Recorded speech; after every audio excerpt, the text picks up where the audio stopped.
Assalamualaikum warahmatullahi wabarakatuh. Apa kabar anak-anak semua? Bertemu lagi dalam pelajaran fisika hari ini. Mudah-mudahan kalian semua dalam keadaan sehat ya. Hari ini Ibu akan melanjutkan materi sebelumnya, yaitu tentang getaran dan gelombang. Untuk hari ini Ibu akan menjelaskan tentang gelombang bunyi. Apa sih gelombang bunyi? Nah, gelombang bunyi itu merupakan gelombang mekanik. Kemudian perambatan arahnya sejajar dengan arah getarnya atau disebut juga dengan gelombang longitudinal. Syarat terdengarnya bunyi ada 3 macam. Yang pertama ada sumber bunyi. Yang kedua ada medium atau udara. Yang ketiga ada pendengar. Ini adalah 3 syarat supaya bunyi dapat terdengar. Selanjutnya, karakteristik bunyi ada 4. Yang pertama, nada.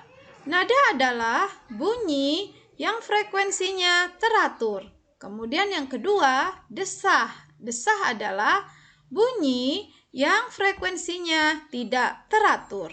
Selanjutnya, yang ketiga, warna bunyi. Warna bunyi adalah bunyi yang frekuensinya sama tetapi terdengar berbeda. Yang keempat, dentum. Dentum adalah bunyi yang amplitudonya sangat besar dan terdengar mendadak. Itu adalah 4 karakteristik bunyi. Selanjutnya, bunyi berdasarkan frekuensinya dibedakan menjadi 3 macam. Yang pertama, infrasonik. Apa sih infrasonik? Infrasonik adalah bunyi yang frekuensinya kurang dari 20 Hz. Nah, makhluk yang bisa mendengar bunyi infrasonik adalah jangkrik, anjing, kucing, dan tikus. Selanjutnya yang kedua, bunyi audiosonik. Ini adalah bunyi yang frekuensinya antara 20 Hz sampai 20.000 Hz. Nah, ini bisa didengar oleh kita, manusia.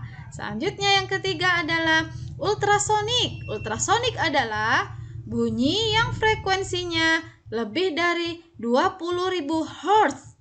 Nah, makhluk yang dapat mendengar adalah lumba-lumba, kelelawar, dan anjing.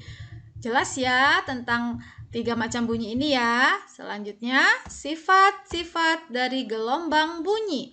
Ada 5. Yang pertama, bunyi dapat dipantulkan atau refleksi. Yang kedua, bunyi dapat dibiaskan atau refraksi. Yang ketiga, bunyi dapat dipadukan atau nama lainnya interferensi. Yang keempat, bunyi dapat dilenturkan atau difraksi. Kemudian yang terakhir, bunyi dapat diresonansikan. Ini adalah sifat-sifat dari gelombang bunyi. Selanjutnya, pemantulan gelombang bunyi.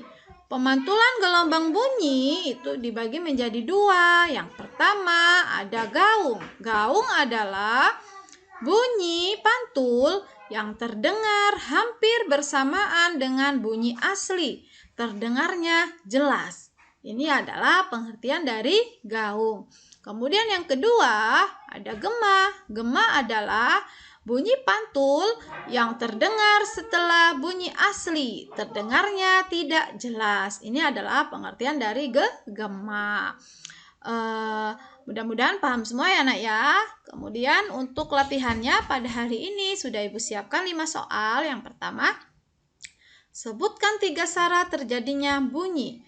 Kemudian yang kedua, apakah pengertian nada, desah, warna bunyi, dan dentum. Yang ketiga, sebutkan dan jelaskan 3 jenis bunyi berdasarkan frekuensinya. Yang keempat, sebutkan 5 sifat-sifat gelombang bunyi. Yang kelima, apakah pengertian dari gaung dan gema? Kalian tulis di buku latihan soal ya dan beserta jawabannya. Kemudian kalian fotokan, kemudian jangan lupa kirim ke e-learning. Jangan telat-telat ya. Mudah-mudahan pandemi ini segera berakhir supaya kita bisa bertemu secara langsung. Ibu akhiri, Assalamualaikum warahmatullahi wabarakatuh.